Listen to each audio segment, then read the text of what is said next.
میرے حواس جیسے ہی بیدار ہونا شروع ہوئے تو مجھے اپنا جسم بالکل بے جان سا محسوس ہو رہا تھا۔ نہ ہی میرے ہاتھ پاؤں ہلا پا رہی تھی اور نہ ہی اپنی آنکھیں کھول سکتی تھی۔ مجھے ایسا محسوس ہو رہا تھا جیسے میں کسی جگہ پر بے جان ہو کر لیٹی ہوں۔ میں نے اپنی آنکھیں کھولنے کی پوری کوشش کی، لیکن کوشش کے باوجود میں آنکھیں نہیں کھول سکی اور اپنے ہاتھوں کو جیسے ہی حرکت دینے کی کوشش کی تو میں اپنے ہاتھ نہیں اٹھا پا رہی تھی، اور اس ساری کوشش کے دوران میری آنکھوں سے آنسو نکل کر میری گال پر بہہ گئے، کیونکہ میں بے بس اور لاچار ہو چکی تھی۔ اب کمرے کا دروازہ کھلا اور دو آدمی میرے قریب آ کر رک گئے اور باتیں کر رہے تھے، جس پر نرس اب خوش ہو کر ان دونوں کو بتا رہی تھی کہ یہ دیکھیں اس مریضہ کی آنکھ سے آنسو بہہ رہے ہیں۔ تو تب مجھے پتا چلا کہ اگر یہ مجھے مریضہ کہہ رہی ہے تو میں کسی ہسپتال میں موجود ہوں۔ لیکن دونوں آدمیوں میں سے ایک نے کہا کہ اس کو انجیکشن دے دو، اور اس نے مجھے فوراً انجیکشن دے دیا۔ پھر مجھے کوئی ہوش نہیں رہا کہ میں کہاں موجود ہوں۔ اب جب دوبارہ مجھے ہوش آیا تو دو آدمی میرے سرہانے کھڑے باتیں کر رہے تھے۔ ایک آدمی دوسرے سے کہہ رہا تھا، تم اس نرس کا منہ بند کراؤ جس نے دیکھا ہے کہ اس کی آنکھوں سے آنسو بہہ رہے ہیں۔ اگر جس طرح وہ پورے ہسپتال میں ڈنڈورا پیٹ رہی ہے کسی کو پتہ چل گیا تو ہمارے سارے کیے کرائے پر پانی پھر جائے گا۔ اور میں فوراً الرٹ ہو گئی کہ یہ اس طرح کی باتیں کیوں کر رہے ہیں، اور ان کی تمام باتیں سننے لگی۔ تو دوسرا آدمی کہہ رہا تھا، تم فکر نہ کرو، میں اس کو اب ہوش میں آنے نہیں دوں گا۔ تو پہلا آدمی اس سے کہنے لگا، تم اس کو مسلسل انجیکشن دے ہی جو تاکہ یہ ہوش میں نہ آئے۔ اگر یہ ہوش میں آ گئی تو ہمارے لیے بہت بڑا نقصان دہ ثابت ہوگی۔ اب ان دونوں کی باتیں سن کر مجھے محسوس ہوا کہ جیسے انہوں نے مجھے جان بوجھ کر اس طرح کیا ہوا ہے، اور وہ مجھے جان سے مارنا نہیں چاہتے، بس مجھے بے ہوش رکھنا چاہتے ہیں، کیونکہ اگر انہوں نے مجھے جان سے مارنا ہوتا تو پھر وہ مجھے اس طرح بے ہوش نہ رکھتے۔ اب ایک دن میرے پاس نرس کھڑی ہوئی باتیں کر رہی تھی اور ساتھ میرا خیال رکھ رہی تھی کہ نہ جانے اتنی خوبصورت لوگ اس حالت میں کیسے پہنچ جاتے ہیں۔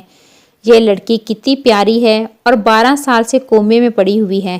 اس کی یہ باتیں سن کر تو مجھ پر قیامت ہی گزر گئی کہ میں 12 سال سے کومے میں ہوں۔ یہ کیا کہہ رہی ہے کہ 12 سال کا عرصہ کومے میں گزار چکی ہوں۔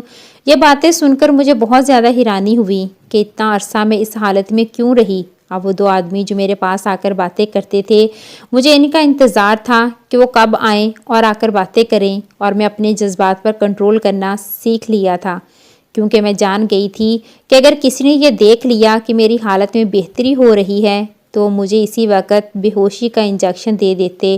اور اب دونوں آدمی دوبارہ سے میرے کمرے میں آئے تھے اور آ کر کھڑے ہو کر باتیں کر رہے تھے، جس پر وہ کہہ رہا تھا، اگر سر کو پتہ چل گیا کہ یہ اس طرح ہوش میں آ رہی ہے اور اس کی حالت بہتر ہو رہی ہے تو ہم دونوں کی خیر نہیں، اس لیے تم ایسے کرو کہ اس کو مسلسل بے ہوش ہی رکھو۔ اور دونوں باتیں ہی کر رہے تھے کہ تیسرا آدمی بھی ان کے سر پر آ کر بولنا شروع ہو گیا اور غصے میں بات کر رہا تھا اور کہہ رہا تھا کہ یہ میں کیا سن رہا ہوں، اور اس دن نرس نے بھی اس کو دیکھا ہے کہ اس کی آنکھ سے آنسو بہہ رہے تھے، جبکہ ایک آدمی ان میں سے کہہ رہا تھا کہ نہیں، اس نرس کو غلط فہمی ہوئی ہے، اگر اس کی آنکھ سے آنسو بہتے تو سب سے پہلے آپ کو ہی پتہ چلتا، ایسی کوئی بھی بات نہیں ہے۔ اب تیسرے آدمی میرے پاس آ کر جیسے ہی میرے اوپر جو کہ میرے ہاتھ کے اوپر ہاتھ رکھا تو مجھے جیسے ایک جھٹکے سے سب کچھ یاد آ گیا۔ یہ لمس تو میں پہچانتی تھی، اس لیے فوراً میں نے آنکھیں کھولیں اور اپنے اوپر جھکے ہوئے اس شخص کو زور سے دھکا دیا، اور اب مجھے سب کچھ یاد آ گیا تھا کہ وہ کون تھے اور میرے ساتھ یہ سب کچھ کیوں کر رہے تھے۔ اور پہلے دو آدمیوں میں سے ایک آدمی نے جب اس کی یہ حالت دیکھی تو اس کے پیچھے لپکا، تو وہ ان دو آدمیوں سے ڈر کے باہر کی جانب بھاگ گیا، جبکہ میں نے دوسرے آدمی کو آواز دی کہ اس کا پیچھا کرو، میں اس کو اور زیادہ مہلت نہیں دے سکتی، پہلے ہی اس نے بہت زیادہ نقصان کر دیا ہے۔ اب پورے ہسپتال میں ہلچل مچ گئی تھی۔ میرا نام اسما سلطان ہے اور میں ایک امیر کبیر ڈاکٹر کی بیٹی ہوں۔ میں اپنے باپ کی طرح ڈاکٹر بننا چاہتی تھی، جبکہ میری ماں کا خواب تھا کہ میں فوج میں جاؤں، جبکہ میرا باپ بھی یہ چاہتا تھا کہ میں بھی اس کی طرح ایک قابل ڈاکٹر بنوں اور غریبوں کا مفت علاج کروں۔ میرا والد کروڑ پتی ہونے کے باوجود بہت ہی عاجز تھا اور اس میں غرور تو نام تک کا نہیں تھا۔ میری ماں کے ساتھ ان کی شادی بھی ایک حادثاتی طور پر ہوئی تھی۔ میرے والد کی نانی جب بہت زیادہ بیمار تھی تو انہوں نے میری والدہ کے ساتھ ان کی شادی کروا دی اور ان کو کبھی بھی یہ احساس نہیں ہونے دیا کہ وہ ایک غریب گھرانے سے ہیں۔ اس لیے جب وہ اپنے گھر لے کر آئے تو سارے خاندان کے سامنے ان کا تعارف اپنی بیوی کی حیثیت سے کروایا تھا، اور پھر ساری زندگی میری ماں کو عزت کے ساتھ رکھا۔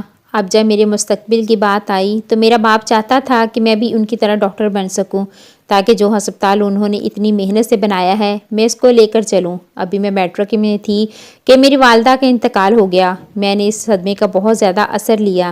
میرے باپ کو میری صحت کی فکر تھی، وہ خود بھی خاموش رہتے تھے کیونکہ میری ماں سے وہ بہت زیادہ پیار کرتے تھے، لیکن انہوں نے میری خاطر پھر اپنے خاندان کے بڑوں کی بات مانی اور دوسری شادی کر لی۔ سوتیلی ماں کے ساتھ ان کا ایک بیٹا بھی آیا تھا۔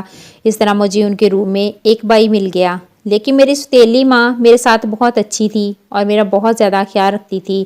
اسی طرح وقت گزرتا گیا اور ایک دن میرے باپ نے فیصلہ کیا کہ وہ میرے بھائی کو باہر بھیج دیں گے تاکہ وہ وہاں جا کر اپنی پڑھائی مکمل کر لے، لیکن میری ماں اس حق میں نہیں تھی۔ وہ اپنے بیٹے کو اپنے سے دور نہیں کرنا چاہتی تھی، لیکن میرے والد نے ان کی ایک بات نہیں سنی اور کہا کہ یہاں اس کے دوستوں کے ساتھ تعلقات ٹھیک نہیں ہیں، اسی وجہ سے میں اس کو باہر بھیجنا چاہتا ہوں تاکہ وہ اپنی پڑھائی پوری کر لے اور ایک دن اپنے پاؤں پر کھڑا ہو جائے۔ ایک دن جب میں یونیورسٹی سے واپس آئی تو میری سوتیلی ماں باہر کھڑی چکر کاٹ رہی تھی اور مجھے بہت زیادہ حیرانی ہوئی کہ کیا بات ہے۔ میں نے ان سے پوچھا کہ کیا مسئلہ ہے تو انہوں نے کوئی بات نہیں کی۔ تو میں نے اپنے باپ کا پوچھا، انہوں نے کہا کہ وہ اسٹڈی روم میں ہے۔ جب وہاں گئی تو وہاں دیکھا کہ وکیل انکل نکل رہے تھے، تو میں اپنے والد سے پوچھا کہ یہ وکیل انکل کیوں آئے ہیں؟ تو انہوں نے کہا کہ میں نے ہسپتال تمہارے نام کر دیا ہے، جبکہ باقی اپنا خاندانی بزنس تمہارے بھائی کے نام کر دیا ہے۔ تو مجھے اس بات کی بے حد خوشی تھی کہ میرے والد نے مجھ پر بھروسہ کیا اور ان کا وہ ہسپتال جس کو انہوں نے اتنی محنت سے بنایا تھا میرے نام کر دیا۔ مجھے ہسپتال اپنے نام کرنے کی خوشی نہیں تھی بلکہ اپنے والد کے اعتبار کی خوشی تھی کہ انہوں نے مجھ پر اتنا یقین کیا۔ اب میں اپنے والد کے کہنے پر روز ہسپتال جاتی اور انہی کی طرح محنت کرتی، لیکن کچھ عرصے بعد ہی ہسپتال میں شکایت موصول ہونا شروع ہو گئی۔ کئی لوگ آ کر کہتے کہ آپ لوگوں کے ہاں ٹیسٹ بہت زیادہ مہنگے ہو رہے ہیں، اور کئی کہتا کہ آپ لوگ فیس بہت زیادہ لے رہے ہیں۔ میں بہت زیادہ تحقیق کرنے کی کوشش کی کہ ایسا کیوں ہو رہا ہے، اور انہی دنوں مجھے تھوڑا بخار ہو گیا جس کی وجہ سے میں ہسپتال نہیں جا سکی۔ اپنے والد کے انتقال کے بعد میں ہسپتال بالکل ٹھیک طریقے سے سنبھال رہی تھی، لیکن اچانک یہ سب کچھ جو ہو رہا تھا مجھے سمجھ نہیں آ رہا تھا، جبکہ میرے بھائی کو بھی میری ماں نے واپس بلا لیا تھا اور اس نے کہا کہ تم آرام کرو، ہسپتال میں دیکھ لیتا ہوں۔ میں نے بھی اس پر یقین کر لیا کہ چلو وہ ہسپتال جائے گا تو سارے معاملات کو دیکھ لے گا۔ اب میں جب بھی ہسپتال جانے کی بات کرتی میری سوتیلی ماں اور میرا بھائی مجھے روک دیتے اور کہتے کہ تم گھر پر ہی آرام کرو، تم نے ہسپتال جا کر کیا کرنا ہے؟ میں ہسپتال کو دیکھ رہا ہوں۔ ایک دن میں نے اپنے بھائی اور اپنی ماں کی ساری باتیں سن لی تھیں تو جو حقیقت مجھ پر کھلی انہوں نے میرے رونگٹے کھڑے کر دیے۔ وہ دونوں لالچ میں آ چکے تھے اور وہ چاہتے تھے کہ پرائیویٹ ہسپتال سے اچھی خاصی رقم بٹوریں، اس لیے انہوں نے مفت علاج کو ختم کر دیا تھا اور ہسپتال میں مہنگا علاج شروع کر دیا تھا اور مہنگے مہنگے ٹیسٹ اور ڈاکٹروں کی فیسیں بہت زیادہ کر دی تھیں۔ مجھے جب یہ سب کچھ معلوم ہوا تو ان سے پوچھا کہ جس کا نتیجہ یہ نکلا کہ انہوں نے میرے سر پر گلدان مارا اور میں وہیں بھی ہوش ہو گئی، اور پھر مجھے ہوش نہیں رہا کہ میں کہاں پر ہوں۔ آج جب مجھے ہوش آیا تو مجھے پتا چلا کہ میں 12 سال سے اس حالت میں ہوں۔ میرے سوتیلے بھائی نے پہلے ہی بہت زیادہ نقصان کر دیا تھا اور پتہ نہیں کتنے لوگوں کی جان لی ہوگی۔ اسی وجہ سے میں نے اب اس کو پولیس کے حوالے کروا دیا اور میری سوتیلی ماں بھی پتہ نہیں کہاں چلی گئی۔ اور جب میں نے ہسپتال کے باہر جا کر دیکھا تو وہاں پر میرے سوتیلے بھائی کا نام لکھا ہوا تھا، میرے والد کے نام کو ہٹا کر۔ اب مجھے سب کچھ سمجھ آ گیا تھا کہ ان لوگوں نے میرے ساتھ کیا کیا تھا۔ اسی وجہ سے اب میں نے دوبارہ سے ہسپتال میں مفت علاج شروع کیا اور اپنے والد کے نام کی تختی لگوائی۔ اب اس ہسپتال میں دوبارہ سے غریبوں کا مفت علاج کیا جاتا ہے۔ ویڈیو آپ لوگوں کو اچھی لگی ہو تو اس کہانی کو دوسروں کے ساتھ بھی ضرور شیئر کریں۔